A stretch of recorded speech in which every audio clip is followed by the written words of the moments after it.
disciple transforming lives. Kalau kita perhatikan, saudara, di dalam kehidupan ini, kita lihat di dalam kehidupan ini, saudara, banyak orang bisa memulai, banyak orang berani memulai, banyak orang semangat untuk memulai segala sesuatu. Banyak, saudara. Ada orang berani memulai usaha, berani mulai kerja, berani mulai berkeluarga, berani untuk memulai hubungan dengan seseorang, berani, saudara, pada mulai awalnya. Tapi nggak semua orang bisa melanjutkan apa yang dimulai. Apa yang sudah dimulai nggak semua orang berani atau bisa melanjutkannya. Banyak orang semangat pertama kali mau nge-gym. Saya mau ngebentuk badan saya. Saya mau sehat. Semangat di awal. Masuk ke tempat gym, apply, bayar. Lalu nggak cukup cuma itu, dia cari PT, saudara. Sebulan pertama penuh dengan semangat. Kemana? Nge-gym. Besokannya kemana? Nge-gym. Terus, saudara. Tapi setelah 3 bulan lama-lama jadi bosan, lama-lama jadi biasa. Sudah ngerti, semua alat kita udah tahu. PT nggak pernah pakai lagi, nggak ada coach lagi. Akhir semua lakukan lama-lama dari seminggu, dari tiap hari, lama-lama 2 hari sekali, 3 hari sekali, seminggu sekali, sebulan sekali, lama-lama nggak nge-gym lagi. Ada orang pada awal tahun biasanya kita bikin resolusi. Tahun ini, resolusinya kita taruh di kamar kita ajang, saudara. Tahun ini target pencapaian penjualan saya sekian. Target turun badan saya sekian. Target ini semuanya kita semangat pada awal. Tapi ini sudah bulan Agustus. Karena kadang-kadang kita berani memulai sesuatu, tapi nggak semua bisa melanjutkan apa yang kita mulai. Ini problem yang sama, saudara. Semua lini kehidupan kita kadang-kadang seperti itu. Apapun kehidupan kita, tidak terkecuali dalam hal rohani. Kita semangat pertama kali ikut Tuhan. Kita semangat pertama kali kenal Tuhan. Kita semangat pertama kali lahir baru. Kapan itu mungkin entry point kita beda-beda. Ada yang waktu SD, ada yang waktu SMA, waktu retret SMA, waktu retret kuliah, waktu ada youth camp dulu. Atau mungkin juga ada yang pertobatannya beberapa bulan ini, atau beberapa hari ini, atau beberapa tahun ini. Gara-gara pandemi, hidup kita jadi dibolak-balikan. Sehingga kita terima Kristus, mulai lahir baru. Ada yang melalui proses sakit dulu, ada yang melalui proses berantakan dulu keluarganya, ada yang mungkin melalui proses pekerjaan kita dihancurkan dulu, lalu kita ketemu dengan Tuhan. Entry point kita ketemu Tuhan mungkin berbeda-beda. Titik awal kita mungkin pengalamannya berbeda-beda. Tapi kita pada awal itu sukacita, semangat. Sampai ada orang, saudara, tiap kali dengar firman Tuhan, nggak ada salah dengan itu, tapi karena semangat yang menggebu-gebu pada awalnya. Tapi tidak semua bisa melanjutkan apa yang kita sudah mulai. Tidak terkecuali dalam hal-hal rohani. Oleh sebab itu, Petrus menuliskan di dalam kitabnya, dikatakan iman saja tidak cukup. Tema hari ini, iman saja tidak cukup. Untuk selamat, betul kita hanya memerlukan iman. Percaya kepada Kristus sebagai Tuhan dan Juru Selamat. Percaya dalam hati kita akan diselamatkan. Betul, untuk selamat kita hanya perlu iman. Tapi untuk hidup sebagai orang beriman, iman saja nggak cukup. Kecuali kita mau mati sebagai orang beriman aja cukup. Tapi kita mau hidup sebagai orang beriman saja enggak cukup. Enggak cukup cuma modal iman dalam menghidupi kehidupan ini. Petrus menuliskan ini di dalam kitabnya. Kenapa? Karena Petrus menuliskan kitab ini pada masa-masa tuanya, umur 70-an, 80 tahunan, ketika dia sudah mendekati ajalnya. Dia melihat pada zaman itu kekristenan atau banyak pengajaran-pengajaran yang kacau, ajaran-ajaran yang sesat masuk di dalam komunitas Kristen, masuk dalam persekutuan-persekutuan Kristen, persekutuan-persekutuan anak-anak Tuhan. Oleh sebab itu Petrus menuliskan kitab ini untuk apa? Meluruskan tentang prinsip, doktrin tentang kebenaran, apa itu percaya kepada Kristus. Kenapa? Karena Petrus ini orangnya dekat sekali sama Kristus. Dia melihat secara kasat mata, dia melihat secara jasmani. Kristus itu sebagai apa? Gak semua orang seperti Petrus mendapat kesempatan itu. Petrus adalah salah satu yang mendapat kesempatan itu.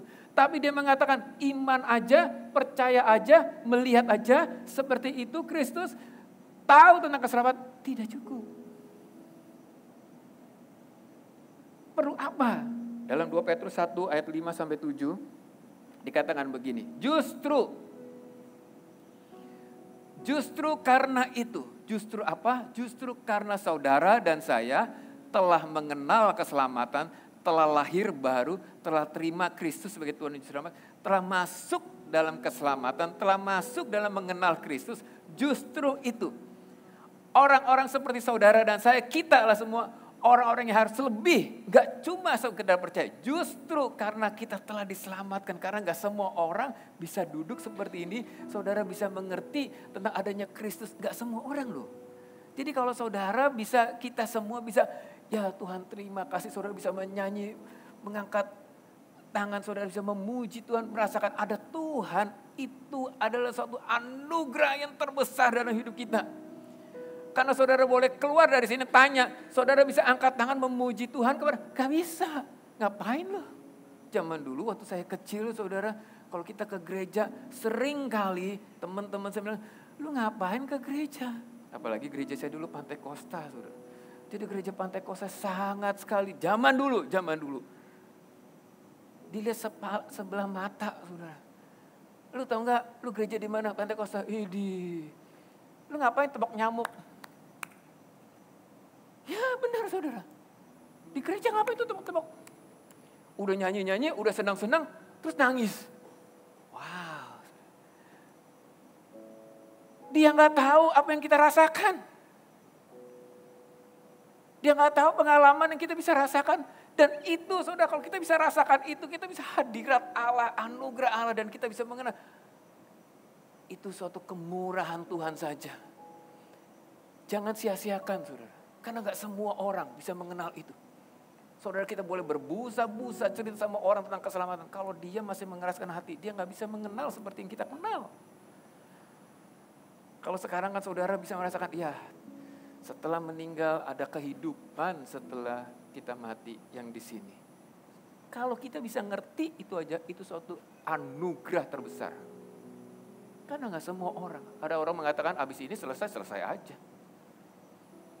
Kalau saudara bisa baca Alkitab dan saudara percaya Alkitab dan firman Tuhan, itu anugerah terbesar. Karena gak semua orang bisa, ini apa, buku apa, sejarah, apa ini. Tapi kalau kita bisa baca ayatnya demi ayat dan itu berbicara sama itu anugerah terbesar. Kita adalah kalangan orang-orang justru.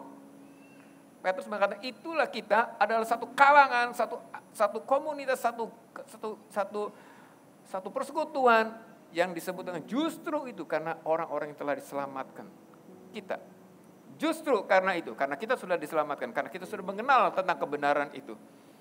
Kamu, kita semua harus, nah ini gak cuma kita terima keselamatan, tapi kita harus katanya dengan sungguh-sungguh. Oh gak bisa setengah-setengah, gak bisa kalau mau boleh, kalau enggak juga boleh, kalau lagi mood boleh. Kalau enggak mood yang enggak, sungguh-sungguh, all out.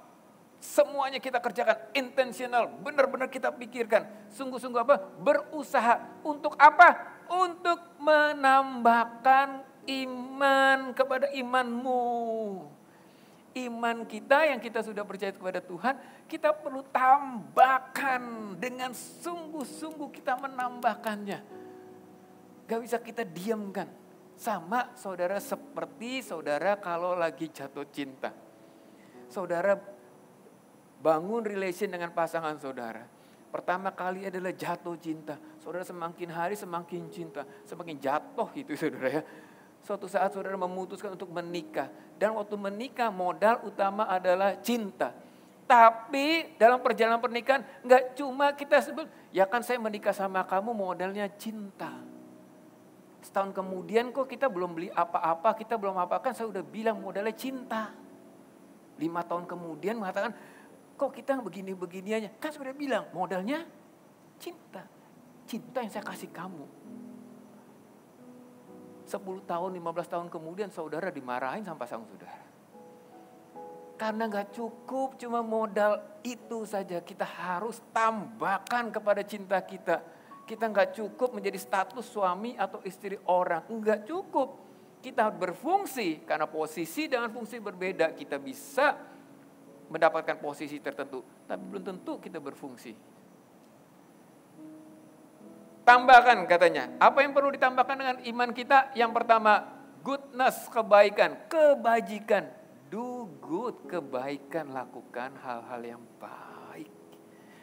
Yang kedua katanya knowledge, pengetahuan. Gak cukup kita mengerti tentang keselamatan, tapi kita belajar yang lain. Kita harus baca firman Tuhan, itu knowledge. Kita harus menjadi orang yang menggali firman Tuhan. Yang ketiga dikatakan penguasaan diri. Gak cuma hanya baik, gak cuma hanya belajar, tapi belajar kontrol mulut kita, pikiran kita, hidup kita. Gak asal ngomong, gak asal ambil keputusan dan sebagainya, saudara. Dari penguasaan diri kata tekun menjadi orang Kristen harus perseverance, harus tahan uji, harus nggak boleh gampang. Sedikit usaha gagal ganti, sedikit pekerjaan susah keluar, sedikit lagi ada tantangan divorce sama pasangan, sedikit lagi ada musuhan sama teman. Nggak pernah tekun. Penting ketekunan. Dan ini juga ditambahkan kesalehan. Apa itu kesalehan? Kita harus mengambil keputusan yang besar bersama dengan Tuhan. Itu namanya orang saleh. Kita nggak asal masukin anak sekolah di A, di B, karena setiap kali sekolah di mana, disitulah mereka akan ketemu dengan pasangannya loh. Jadi jangan sembarangan waktu anak-anak saya mau kuliah, saudara, waktu SMA, bahkan waktu SD pun kami bergumul dulu di mana Tuhan itu tempat yang paling tepat. Tentunya harus kita sesuaikan dengan budget juga, tapi kita juga berdoa minta pimpinan. Itulah orang-orang saleh katanya. Adalah orang-orang yang mengambil keputusan berdasarkan pimpinan Tuhan. Minta petunjuk Tuhan dulu. Lalu kasih kepada saudara-saudara, kasih kepada saudara. Ada 7 hal ini saudara. Tambahkan 7 karakter, tambahkan 7 sifat ini kepada iman kita, kata Petrus. Jadi iman seperti benih, seperti modal, seperti fondasi, tapi nggak ada orang yang mau hidup di fondasi aja kan saudara. Kita harus tambahkan di atasnya, sama seperti ini saudara, semuanya ada fondasinya. Tapi nggak ada yang mau kita tinggal ibadah di atas fondasinya. Tentunya di atasnya harus ada tiangnya, harus ada dekornya, semuanya. Tambahkan semuanya itu. Dan Petrus menyatakan ada 7 ini yang harus kita tambahkan. Tentu sore hari ini nggak bisa saya share 7-7-nya saudara. Sore hari ini saya share hanya 1 hal aja. Yaitu yang pertama. Goodness. Kebaikan. Lakukan hal yang baik dalam hidup ini. Simple, sederhana dalam hidup ini saudara.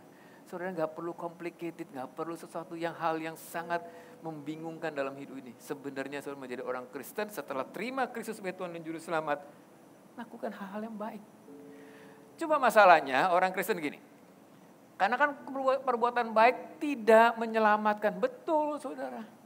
Kita tidak berbuat baik, kita tidak memberi kiri kanan, kita tidak mengasihi orang-orang miskin, kita memberikan donate dan sebagainya, kita ngebantu orang. Tujuannya apa? Supaya saya selamat. Tidak. Kekristenan memang tidak mengatakan kita berbuat baik untuk selamat. Tidak, tapi kita selamat makanya kita berbuat baik. Kita tidak berbuat baik untuk menjadi selamat, tapi kita selamat makanya berbuat baik. Cuma karena ini kita karena sudah selamat, kita lupa yang ini. Kan udah selamat. Ya sudahlah, yang penting gua masuk surga. Tidak, kata Petrus. Harus ada yang ditambahkan dalam hidup ini. Dalam iman ini. Do good. Buatkan perbuatan baik.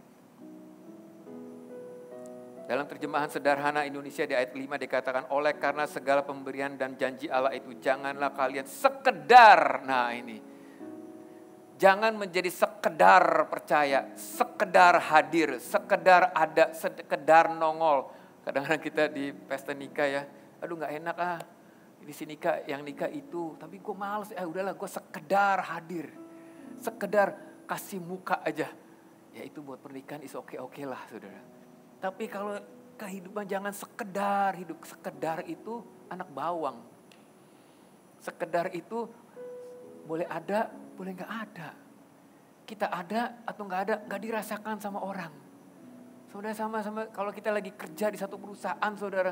Lalu saudara udah lama kerja, 12 tahun di situ. Lalu saudara memutuskan untuk pindah pekerjaan. Lalu saudara kumpulin teman-teman, bilang, halo teman-teman, hari ini saya terakhir kerja di sini ya. Terus teman-temannya bilang, lu kerja di sini? Lu selama ini ada di sini? Aduh, gak enak kan saudara. Itu sekedar kita hadir namanya. Sekedar itu anak bawang. Saya berkeluarga berlima saudara, kakak saya anak paling kecil. Kakak saya cowok, cewek, cowok, baru saya. Dari kakak saya yang pertama bedanya 10 tahun. Dan rumah orang tua saya dulu di belakangnya ada lapangan bola saudara. Tiap sore kita saudara kumpulin teman-teman tetangga untuk main bola. Karena koko saya udah gede badannya saudara, main bola, wah tendangannya pada kencang-kencang. Lalu saya bilang, mau ikut dong, mau ikut. Koko saya bilang, ya udah ikut sana, jadi kiper. Asik jadi kiper, tapi kipernya 2 saudara. Kenapa? Kan ada kiper beneran di sana. Di saya jadi kiper-kiperan aja. Boleh ada, boleh nggak ada, boleh nendang, boleh nggak, boleh megang. Kiper boleh ngegolin, saya. Ya anak bawang gak apa-apa lah. Sekedar main, sekedar kerja, sekedar hidup, sekedar jadi orang tua, sekedar jadi ayah, sekedar jadi istri. Jangan sekedar percaya katanya. Tetapi berusahalah dengan sungguh-sungguh untuk menambahkan keyakinan yang kalian percaya. Yaitu dengan 7 itu. Dalam terjemahan sederhana Indonesia lagi di ayat 8 dikatakan, karena kalau semua itu 7-7-nya sifat itu ada pada kita masing-masing, dan kalau kita semakin bertumbuh dalam hal-hal itu, maka kita akan terbukti sebagai orang yang benar-benar mengenal penguasa kita Kristus Yesus. Berarti katanya, kita tidak lagi menjadi pengikut Kristus yang tidak berguna. Ada jadi murid Kristus tapi gak berguna. Ada menjadi anak tapi gak berguna. Ada menjadi orang tua tapi gak berguna. Menjadi bos tapi gak berguna. Jangan cuma kita menjadi atau mendapatkan posisi kita bangga. Kita stop, kan sekarang saya anak Tuhan. Ya itu posisi, tapi setelah itu tambahkan. Supaya kita tidak menjadi pengikut Kristus yang tidak berguna. Tapi jadilah murid Kristus yang berguna. Jangan sekedar menjadi kita, ya sudah saya yang penting apa? Saya bergereja di sini. Kalau ditanya orang kamu punya gereja? Iya gereja. Bahkan saudara sekarang ya beda banget sama zaman dulu saudara. Sekarang orang dengan bangganya ke gereja, betul saudara. Bagus sih, puji Tuhan sih atau fenomena yang luar biasa zaman dulu saudara. Aduh. Kalau orang ke gereja tuh ya saya kenyang dengan ledekan saudara. Kalau di sekolah, saudara, saya disebut pastor, saudara. Betul.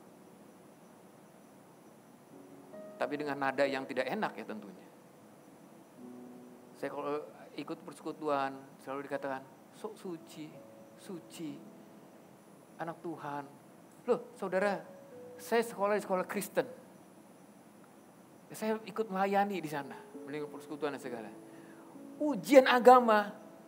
Ujian agama saudara. Pelayanan di sekolah, pelayanan di gereja, sungguh-sungguh ujian agama 4. Waktu saya terima saudara, teman saya bilang, hah pastor 4? Aduh saudara. Sedih loh saudara. Jangan sekedar saudara mengikut Tuhan. Sekedar hidup, sekedar kita ini. Sungguh-sungguh. Tapi sekarang saudara ya, Orang bangga sekali ikut ke gereja. Mana? Wah, malah diposting, malah wah, senang sekali. Malah foto sama hamba-hamba Tuhan. Enggak ada yang salah dengan itu, enggak ada yang salah. Tapi jangan sampai kita lupa esensinya, saudara. Jangan sampai kita lupa, dengan enggak salah saudara berkumpul, bersatu, berkomunitas, satu gereja yang sehat, yang besar. Enggak ada salahnya saudara bangga, puji Tuhan.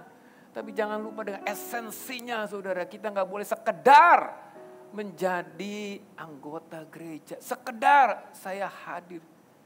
Jangan, sayang. Hidup kita sangat singkat, simple hidup kita. Food, selesai. Saudara pikir waktu itu lama? Cepatnya luar biasa, saudara. Cepatnya luar biasa. Kita jangan sekedar hidup. Tambahkan ini dalam kehidupan iman kita. Yang pertama adalah kebaikan. Apa sih kebaikan? Kenapa sih kita harus melakukan kebaikan? Karena kita melakukan kebaikan, yang pertama saudara, karena melakukan kebaikan itu seperti membuka akses terhadap pertolongan Tuhan untuk kita. Seperti kita sedang pencet pinnya, passcode-nya, number PIN-nya kita lagi pencet supaya terbuka pertolongan Tuhan, akses terhadap hidup kita. Lihat cerita ini dalam Lukas 7 ayat 2 dan sampai 5. Judulnya adalah Yesus menyembuhkan hamba seorang perwira di Kapernaum. Di situ ada seorang perwira Romawi yang mempunyai seorang hamba, dia punya asisten yang sangat dihargainya. Hamba itu sedang sakit, asistennya sakit dan hampir mati. Karena dia sayang sama hambanya, karena dia sayang sama asistennya, dia mau minta supaya hambanya, asistennya disembuhkan dari sakitnya.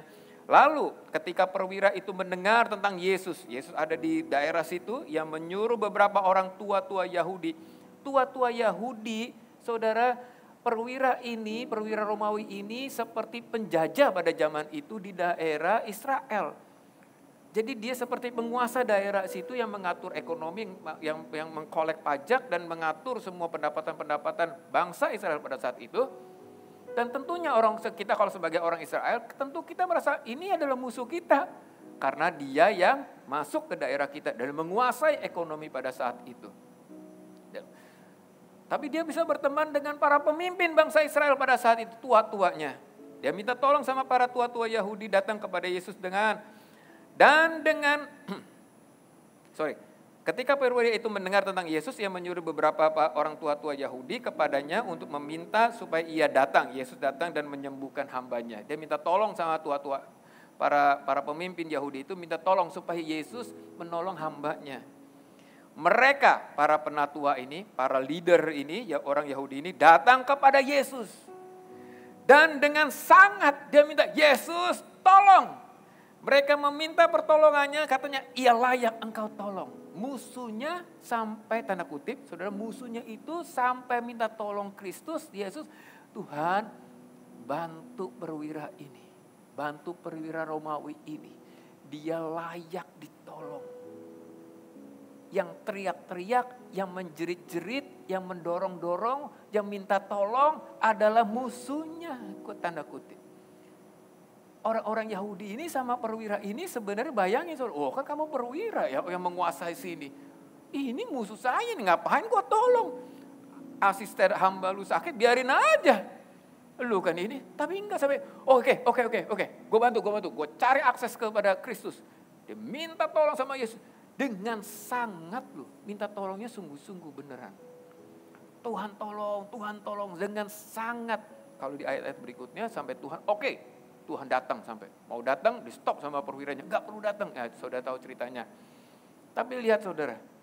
Apa sih yang dilakukan sama perwira ini sampai penatua, pemimpin Yahudi ini begitu ngebela-belainnya. Supaya Yesus membantu dia. Apa yang pernah dilakukannya? Sehebat apa perwira ini sampai perlu dibantu? Sehebat apa perlu dikasih akses sampai kepada Yesus? Sehebat apa? Apa yang dilakukan? Lihat. Sebab, di ayat 5, sebab ia mengasihi bangsa kita dan dialah yang menanggung pembangunan rumah ibadat kami. Ini toh kuncinya. Ini toh perwira ini telah melakukan kebaikan. yaitu membangun rumah ibadat orang Yahudi. Dia pernah melakukan kebaikan, bahkan tanda kutip sama seperti musuhnya, saudara. Sehingga gak heran dia memberikan akses kepada Yesus. Saudara, apa yang kita pernah lakukan di dalam hidup ini, saudara? Kalau katakan, aduh kok gak ada yang mau deket ya sama saya. Kok teman-teman mulai menjauh ya dari saya. Kok saudara-saudara mulai gak denger ya sama saya. Kok orang tua saya udah gak perhatiin saya ya. Kok anak-anak udah besar gak ada yang inget sama saya ya. Loh kok orang-orang yang tadinya deket kok sekarang mulai musuhin saya ya. Jangan-jangan kita gak pernah berbuat baik sama mereka. Jangan-jangan kita malah menjelekkan, mengomongin mereka di belakang mereka. Malah kita gak pernah melakukan hal yang baik sama mereka. Kita malah gak pernah sesuatu kerjakan apapun, saudara. Bagaimana kita bisa ditolong? Sebenarnya tangan Tuhan gak terlalu pendek katanya. Ya, di dalam Yesaya 59 ayat 1-2 dikatakan gini. Sesungguhnya tangan Tuhan gak kurang panjang. Waduh, deket Tuhan tuh gampang ngambil. Gak kurang panjang. Cepat mau nolong kita, mau nolong kita, mau kasih, mau apa, gampang. Tidak kurang panjang untuk menyelamatkan. Dan Tuhan pendengarannya gak kurang tajam. Dia dengar setiap kita. Dia dengar setiap doa kita di kamar kita. Dia dengar setiap hati kita. Dia dengar. Kita di jalan aja kita Tuhan tolong. Dia dengar. Gak kurang tajam katanya. Dimanapun kita berada kita tinggal berkomunikasi sama Tuhan. Tuhan gak kurang tajam untuk mendengar kita. Enggak.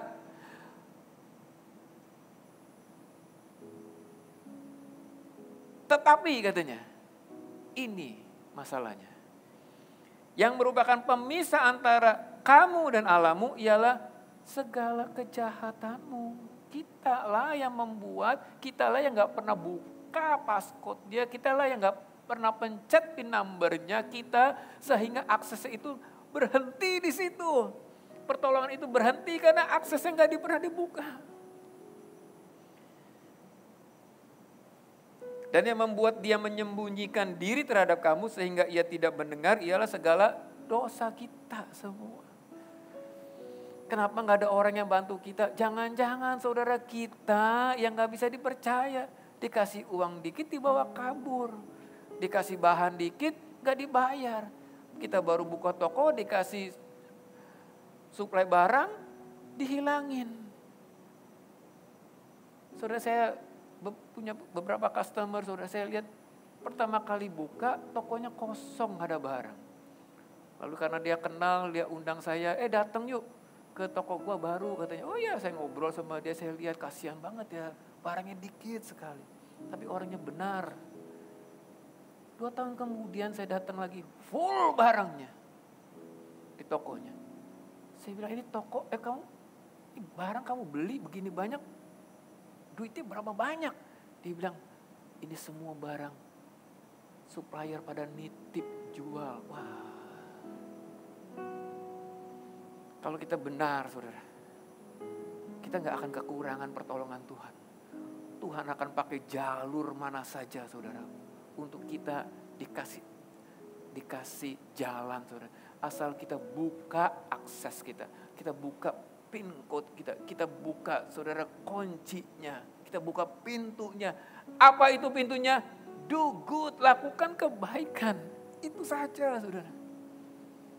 Pikirkan, lakukan kebaikan, bukan ya udah kalau gua kepikir baru gua lakukan kebaikan. Tidak, pikirkan, all out, beneran, intentional, di planning, direncanakan. Hal-hal yang simpel, saudara. Kalau Gojek datang, GoFood datang, kasih tip. Kalau saudara makan di luar, kalau pas lagi ada uang, kasih lebih. Kalau saudara di pasar, tawar, jangan terlalu kejam, saudara. 2.000 ngotot-ngototan, bisa gak turun 1.000? Saudara, bagi saudara 1.000, 2.000, saya yakin saudara gak akan kekurangan deh. Tapi bagi orang lain 1.000, 2.000 itu mungkin membedakan makan dia yang berkualitas atau tidak. Ini hanya contoh-contoh kecil, saudara. Tentunya saudara nggak usah merasa guilty kalau lagi makan saudara nggak kasih tip. Jangan merasa guilty ya. Aduh, gue belum ngasih tip. Aduh, gimana ya? Udah balik lagi. Ya nggak usah begitu. Ini contoh saja. Ini contoh. Suatu saat saya lihat di satu parkiran ya, ada ibu-ibu sampai ribut dengan tukang parkir. Oh, saya nggak tahu persis apa masalah, cuma pas saya lihat itu, saya mau parkir terhenti karena ini. Lalu sampai tukang parkir bilang begini, ya sudah Bu, jalan saja, nggak usah bayar. Ibu itu langsung jalan naik mobil, bagus mobilnya. Please saudara, ya, jangan. 5.000 saudara, kasih aja. Tentu saudara, itu hal-hal kecil. Mulai dari hal kecil. Gak perlu yang dahsyat, yang saya mau memberi untuk benua apalah saudara. Jauh banget saudara. Hal yang simple. Intentional tapi, secara sengaja. Pikirkan apa. Satu keluarga yang dekat dengan kami saudara. Dia bercerita. Anaknya dapat beasiswa kuliah di luar negeri. Anaknya sudah kuliah, SMA. Wow, saya bilang, kuliah di luar negeri dapat beasiswa. Iya, semua tuitionnya, uang sekolahnya dibayarin. 4 tahun kuliah di luar, uang sekolahnya nggak murah saudara. 4 tahun dibayarin full. Iya, nggak cuma itu katanya. Termasuk biaya hidupnya. Wow, ngiri saya. Kenapa saudara? Karena saya punya 2 anak saudara. Kuliah juga di luar. Yang satu udah lulus. Waktu lulus dia cerita sama, waktu sebelum lulus dia bilang, Dad, ini bayar tuition terakhir. Puji Tuhan. Saya bilang istri saya, wah ini kayak orang nyemes. Just. Ini terakhir cemesan. Just, aduh. Bisa istirahat saudara. Ya waktu selesai wisuda, wah saya senangnya luar biasa. Kenapa senang? Karena gak bayar lagi saudara. Jadi di depan anak saya foto-foto, saya senang. Dalam hati saya, puji Tuhan, selesai tugas kita. Ya, ini saya bilang, selesai. Baru 2 tahun, anak saya yang kedua, Dad mau kuliah lagi. Ya ampun. Nyemes lagi saya, saudara. Tinggal setahun lagi, anak saya yang kedua, saudara, saya bilang, gak bisa ya dicepetin ya. 1 bulan aja, gak usah setahun lagi. Ini kursus udah 15.000. Gak bisa, Dad, katanya. Mahal nih loh, saya bilang, saya bercanda sama anak-anak saya, tuh kayak itu dong, dapat scholarship, dapat beasiswa. Daddy katanya gak gampang begitu katanya. Emang anak saya Gaby dan Giselle, emang gak apply, kita juga apply, cuma memang gak dapat. Ya kita tahu, saya hanya joke sama teman anak-anak saya. Keluarga ini sudah dapat beasiswa full tuition, full cost of livingnya di sana saudara selama 4 tahun. Karena orang keluarga ini dekat dengan kami tahu kehidupannya bagaimana, luar biasa, keluarga yang baik. Dan gak heran saudara, karena berapa tahun yang lalu, kami tahu dari kapan-kapan ya, keluarga ini sudah banyak sekali membiayai anak-anak sekolah, anak-anak yang tidak mampu sekolah sampai SMP, SMA, bahkan sampai universitas. Bukan hitungan jari, bukan belasan, puluhan. No wonder saudara dia dikasih mujizat seperti itu. Akses pertolongan yang Tuhan yang kasih luar biasa. Gak heran saudara. 2 yayasan yang berbeda, saudara jangan pikir, oh dia melakukan ini supaya dapat beasiswa. Tidak saudara, ini yayasan lain, universitas lain. Ini yayasannya dia ada dengan teman-temannya sendiri. Tidak ada hubungan dengan itu. Tapi kalau kita pencet PIN numbernya, kita tahu aksesnya, kita hafal PIN number kita, akses pertolongan Tuhan gak kekurangan. Asal kita lakukan bagian kita, do good, lakukan hal yang baik aja. Mungkin kita udah lama gak kontak mama kita, papa kita, kontak. Mungkin kita udah lama kita gak kunjungi, kita ngobrol, datang. Mungkin kita udah lama gak say thank you sama teman-teman kita yang pernah tolong kita pada zaman-zaman dulu. datengin, thank you. Mungkin kita ada terpanggil sama Tuhan untuk menolong orang-orang yang jauh, yang dekat, atau siapapun. Lakukan itu, hal yang simple dan sederhana. Do good. Orang Kristen harusnya expert juga dalam hal ini. Bukan hanya expert di hal-hal yang besar, yang rohani. Bukan cuma itu, saudara. Orang-orang Kristen tidak hanya expert dalam hal-hal supernatural. Catat ini, saudara ya. Tapi juga orang-orang Kristen harus super dalam hal-hal yang natural. Jangan kita bilang, wah yang supernatural itu adalah dahsyat. Yes, betul. Tapi kita juga harus yang super dalam hal-hal yang natural. Kenapa kita harus berbuat baik, saudara? Yang kedua, kenapa kita harus melakukan yang kebaikan? Yang pertama, saudara, merupakan akses pertolongan Tuhan dalam hidup kita. Yang kedua, melakukan kebaikan seperti mengumpulkan saldo mujizat. Kenapa ya saya nggak pernah ada merasakan kayak teman saya, kok dapat mujizat, pekerjaan lagi susah begini dapat, lagi susah begini malah bisnisnya melimpah-limpah, kok orderannya nggak pernah berhenti, kok lagi susah begini, kok anaknya malah dapat beasiswa, kok lagi susah begini, malah dia bisa dapat, dan sebagainya, saudara. Jangan-jangan kita nggak pernah kumpulin mujizat kita. Kita nggak pernah kumpulin saldonya kita di ATM mujizat kita. Jangan kita ke depan mesin ATM kita, lalu kita pencet nomor PIN kita, lalu kita pikir mau kita keluarkan uang sejumlah yang kita inginkan, kok nggak keluar-keluar? Terus kita marah-marah, kita ketok-ketok, ATM, keluarkan uang dong. Dia nggak akan keluar-keluar, lalu saudara marah-marah, suruh goyang-goyangin ATM, ini gimana sih ATM? Katanya kalau saya pencet PIN-nya keluar duitnya. Kalau ATM-nya bisa ngomong, kamu ada saldonya nggak? Kamu pernah nabung nggak di bank ini? Kamu pernah isi apa? Saudara, kita nggak bisa ngambil apa-apa kalau kita nggak pernah isi apa-apa. Jangan-jangan kita nggak pernah tabung saldo mujizat kita, makanya kita nggak pernah ngalamin hal seperti itu. Kita nggak perlu teriak-teriak, Tuhan tolong berikan saya jawaban. Lakukan hal kita yang bisa kita lakukan. Jangan berpikir bagi teman-teman yang sedang mencari teman hidup, Tuhan kapan teman hidup saya? Saudara lakukan aja, saudara berbuat baik sama teman-teman saudara. Nanti teman-teman akan lihat, dia orang yang baik banget loh. Cuma belum ada teman hidup, gua cariin ya. Dia saudara. Tapi kasih tahu, nyari ini bener gitu ya. Kumpulkan mujizat, dikatakan Amsal 19 ayat 17. Siapa yang menaruh belas kasihan kepada orang yang lemah? Memiutangi Tuhan, waduh saudara, yang akan membalas perbuatannya itu. Tuhan ditulis di ayat ini dengan pakai kata-kata yang sederhana yang saudara dan saya bisa mengerti, utang dan piutang. Kita ngerti kan piutang, saudara? Utang jangan belagu lupa. Kita ngerti kan soal utang dan piutang.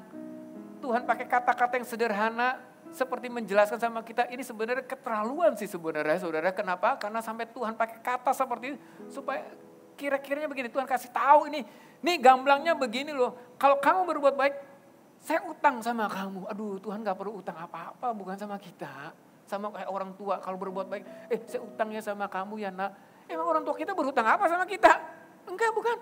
Sama seperti itu, saudara.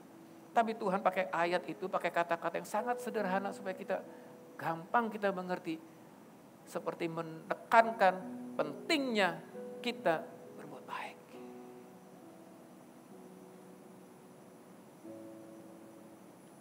Siapa menaruh belas kasihan, berbuat baik kepada orang lain, memiutangi Tuhan yang akan membalasnya. Saudara. Ya, ceritanya sangat singkat, saudara, yang ada di 2 Raja-Raja 8 ayat 3 sampai 6. Saya bacakan aja, saudara. Ceritanya adalah seorang perempuan Sunem dan keluarganya. Dia harus pindah ke satu negara Filistin. Karena apa? Karena di negara Israel itu ada terjadi kelaparan. Setelah pulang lagi, dia punya usaha ladang dan rumahnya mungkin udah diambil orang. Lalu dia ngadu sama raja di situ. Raja, tolong dong, rumah dan ladang saya sudah nggak ada, sudah diambil orang. Lalu waktu dia mau lapor begitu, waktu dia lapor begitu kepada raja, ada seorang hamba yang namanya Gehasi. Hamba ini adalah hamba Nabi Elisa. Dia lagi menceritakan sama rajanya, Tuhan, Nabi Elisa pernah nyembuhin orang dari sakit, dari membangkitkan orang dari meninggal jadi hidup. Dan dia pernah tinggal di tempat ini loh. Lagi cerita begitu, dia datang perempuan ini. Dia bilang, ini loh yang saya ceritain. Gehazinya ngomong begitu. Lalu saudara ya, baca aja di ayat yang terakhir, ayat yang ke-6. Lalu raja bertanya-tanya kepada perempuan itu, menceritakan semuanya kepadanya. Kemudian raja menugaskan seorang pegawai istana menyertai perempuan itu dengan pesan, pulanglah pulangkanlah segala miliknya dan segala hasil ladang itu sejak ia meninggalkan negeri ini sampai sekarang. Raja sampai intervensi masalah keluarga, satu keluarga. Ini gak main-main saudara. Kenapa raja itu sampai intervensi? Apa sih yang dilakukan perempuan Sunem ini sampai raja itu mau intervensi masalah kehidupannya. Sampai dia ngebela-belain, kembaliin itu ladangnya, rumahnya, kembaliin ke dia. Itu karena dia punya. Apa yang pernah dilakukan sama seorang wanita ini? Di ayat 4 pasal sebelumnya 2 Raja-Raja 4 ayat 10 mengatakan begini. Baiklah kita, dia dengan suaminya, membuat sebuah kamar. Ternyata dia bikin satu kamar yang kecil, berdinding batu. Dan baiklah kita menaruh di sana baginya. Ada tempat tidurnya, ada mejanya, ada kursinya, ada kandilnya. Maka apabila ia datang kepada kita, ia boleh masuk ke sana. Siapa yang datang? Nabi Elisa. Nabi Elisa pada zaman itu suka traveling, suka memberitakan pesan Tuhan kemana-mana. Kalau lewat ke rumahnya atau lewat ke daerahnya, dikasih satu tempat untuk istirahat. Inilah Airbnb pertama, saudara. Karena dia kataroham ini, dia hanya lakukan itu loh. Dia hanya bikin satu kamar untuk istirahat seorang hamba Tuhan yang berkeliling. Dia gak pernah terpikir nanti akan ada kelaparan, nanti ladangnya dan rumahnya akan direbut orang. Dia gak pernah pikir itu. Tapi dia melakukan itu untuk kebaikan supaya hamba Tuhan ini, Nabi Elisa ini gak lelah, gak capek, dikasih tempat untuk istirahat. Cuma itu dia lakukan. Tapi lihat, karena dia lakukan ini saudara, dia kumpulkan ini perbuatan baiknya. Ada satu saat, mujizat yang dia terima, yaitu seorang raja intervensi masalah kehidupannya. Sehingga dia bilang, kembalikan usahanya, rumahnya yang telah diambil orang. Kembalikan kepada perempuan ini. Wow. Itu perbuatan baik. Kita gak tahu kapan kembali sama kita. Dalam berbentuk apa kita tidak perlu tahu. Waktu, wujudnya, bentuknya dalam bentuk apa kita gak pernah tahu. Tapi bagian kita lakukan saja. Yang ada di depan mata kita. Yang ada di hadapan kita, saudara. Yang ketiga, melakukan kebaikan. Yang pertama, saudara melakukan kebaikan. Membuka akses terhadap pertolongan. Melakukan kebaikan yang kedua, seperti menabung saldo mujizat kita yang kita akan terima di kemudian hari. Yang ketiga, saudara, melakukan kebaikan. Itu merefresh jiwa kita, menyegarkan jiwa kita. Satu cerita yang sederhana yaitu cerita Sakyus, saudara. Saya pikir Sakyus adalah seorang yang dahsyat sekali. Sakyus adalah orang yang pertobatannya begitu sejati, yang bukan hanya asal ngomong, tapi dilakukan dengan perbuatannya, dilanjutkan dengan perbuatannya. Lukas 19 ayat 6 sampai 9 dikatakan, lalu Sakyus segera turun dan menerima Yesus dengan sukacita. Bukankah hal ini seperti kita? Waktu kita terima Kristus, waktu kita lahir baru, kita penuh dengan sukacita. Yes, saya sudah menjadi anak Tuhan. Penuh dengan sukacita. Sama seperti Sakyus yang alami. Tapi ini gak cukup sampai situ. Tetapi semua orang yang melihat hal itu bersungut-sungut. Katanya, ia menumpang di rumah orang berdosa. Aduh, Sakyus ini punya cap orang berdosa. Sakyus ini punya cap sebagai pemeras. Sakyus ini punya cap sebagai pemungut cukai. Kita mungkin ada cap orang-orang mengatakan, oh itu kan tukang tipu. Itu kan suka mainin orang. Itu kan dulu pembohong besar. Mungkin kita ada cap dalam hidup kita. Tapi jangan berhenti hidup kita sampai di situ. Orang lain boleh mengecap itu sama kita. Tapi kalau kita terima Kristus, kita gak perlu hidup dengan cap orang. Tapi gak cukup di situ. Sakyus membuktikan bukan hanya dia ucapan, dia bukan hanya menerima Kristus, tapi tindakannya dikatakan begini, tetapi Sakyus berdiri dan berkata, wah, dia berani, dia tampil, berdiri dan berkata kepada Tuhan, Tuhan, setengah. Ini iman sejati. Ini iman dengan perbuatan. Ini bukan iman sembarang iman. Ini bukan orang-orang pertobatan yang hanya lip service, yang hanya pamer, yang kalau ikut Tuhan, wah dilihat orang. Enggak, saudara. Ini orang yang percaya Tuhan, yang bertindak setengah dari milikku akan kuberikan kepada orang miskin. Dan sekiranya ada sesuatu yang kuperas dari seorang, akan kukembalikan berapa? 4 kali lipat. Anggap aja kalau dia punya 100 juta, saudara. Dia mengatakan setengah dari milikku, 50 juta. Aku berikan kepada orang-orang miskin. Dia tinggal hidup di 50 juta lagi. Sebenarnya dia bisa mengatakan, Tuhan setengah saya udah kasih, saya hidup dari sini. Tidak cukup dengan itu. Dia merasakan ketemu Kristus jauh lebih bahagia, jauh lebih penting dari hidupnya, dari semuanya. 50 juta ini dia makan. Kalau ada yang kuperas, 4 kali lipat ku kembalikan. Bukankah semua tabungan dia, uang dia ada hasil perasan? Artinya dia harus kembalikan semua itu, hasil perasan kepada orang-orang. Dari 50 juta, 4 kali kurang lebih 200 juta, bangkrut ya. Ikut Tuhan, terima Tuhan, langsung gak punya apa-apa. Dan bukan gak punya apa-apa, minus saudara. Saudara coba pikirkan ini baik-baik. Ini orang imannya gak sembarangan. Kenapa saya bilang gak sembarangan? Karena Tuhan puji. Kalau Tuhan puji artinya orang ini sungguh-sungguh. Bukan yang tampil aja kelihatan. Bukan hanya lip service saja. Tapi karena Tuhan memuji hati setiap orang. Kata Yesus kepadanya, hari ini telah terjadi keselamatan kepada rumah ini. Karena orang ini pun anak Abraham. Perwira Romawi dipuji sama Tuhan. Iman sebesar ini. Iman yang disertai perbuatan-perbuatan baik sebesar ini. Dipuji juga perwira itu. Ya kalau saudara baca satu perikop itu. Dipuji sama Tuhan. Perempuan Sunem dipuji sama Gehasi. Ini, perempuan ini. Sakyus dipuji juga sama Tuhan. Orang ini juga anak Abraham. Saudara, iman kita gak sekedar, gak cukup. Cuma kita menjadi anak Tuhan. Kita cukup percaya, tambahkan satu hal ini aja saudara. Gak usah yang 6 berikutnya, hanya ini satu aja dulu. Kebaikan, goodness. Karena kebaikan akan membuka akses pertolongan Tuhan. Tuhan gak akan merlambat-lambat. Gak akan kekurangan mujizat untuk menolong kita. Tidak, cuma kita yang kadang-kadang menutup pintunya dan kita terus pegangin pintunya. Buka. Dengan cara lakukan kebaikan sama orang sekeliling kita. Orang-orang yang dipertemukan dalam hidup kita, semuanya ada divine ilahi, saudara. Divine moment, saudara. Momentum ilahi. Di mana kita lahir, di mana kita bersekolah, di mana kita kuliah, di mana kita bekerja, karyawan kita, atasan kita, siapapun. Itu orang-orang telah didekatkan sama kita. Itulah orang-orang yang perlu kita bantu. Tidak hanya materi, saudara, tapi apa yang kita punya, semuanya, saudara. Pikiran, kehidupan kita, talenta kita, berikan.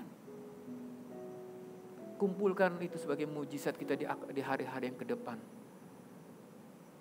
Dan biarlah itu merefresh kebaikan kita, merefresh jiwa kita. Saudara, ada satu permainan yang bagus saudara. Ya, permainan kalau saudara kumpul acara apa, saudara ada satu permainan.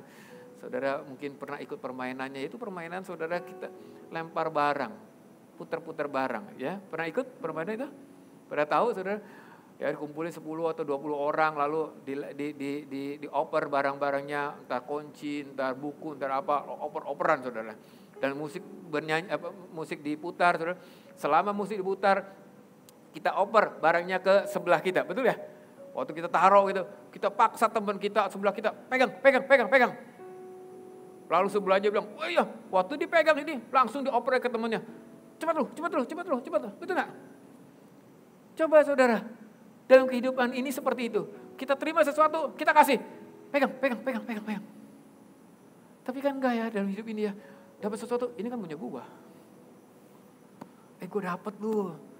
Nah saudara waktu dapat begini, saudara nggak mau lempar, nggak mau bagi sesuatu, nggak mau kasih kepada orang lain, musik kehidupan kita berhenti, saudara. Duk. Dan yang pada saat itu kita pegang barang pada musik itu berhenti, kita dihukum, saudara. Makanya saudara waktu permainan ini bagus banget, waktu kita lempar, saudara kita kasih ke orang lain, ke teman kita sebelah kita. Terus apa yang biasa kita lakukan? Yes, yes, yes. Ngasih orang seneng saudara di permainan itu. Coba di kehidupan ini. Kisah 20 ayat ke-35 ayat terakhir. Adalah lebih, kata lebih berbahagia. Memberi daripada menerima. Menerima bahagia, ya jelas. Saudara gak usah takut dengan namanya menerima. Saking orang Kristennya, saya gak layak, gak apa-apa saudara ya, terima-terima. Saudara, kalau memang saudara layak, puji Tuhan terima. Tapi coba berbahagia di level yang berbeda. Sampai saudara merasakan memberi. Coba saudara, bahagianya beda banget. Ada sesuatu yang keluar dari saudara, ada sesuatu yang keluar ide, talenta, kehidupan saudara, bahkan waktu saudara, atau apapun yang keluar, yang saudara gak keep, keluar. Tapi saudara mendapatkan kebahagiaan yang levelnya berbeda. Yes, thank you, thank you. Mungkin ada sesuatu yang berkurang dalam hidup kita, tanda kutip berkurang, tapi kita bisa bahagia di level yang berbeda. Berilah. Lakukanlah kebaikan. Tuhan Yesus memberkati. Making disciples, transforming lives.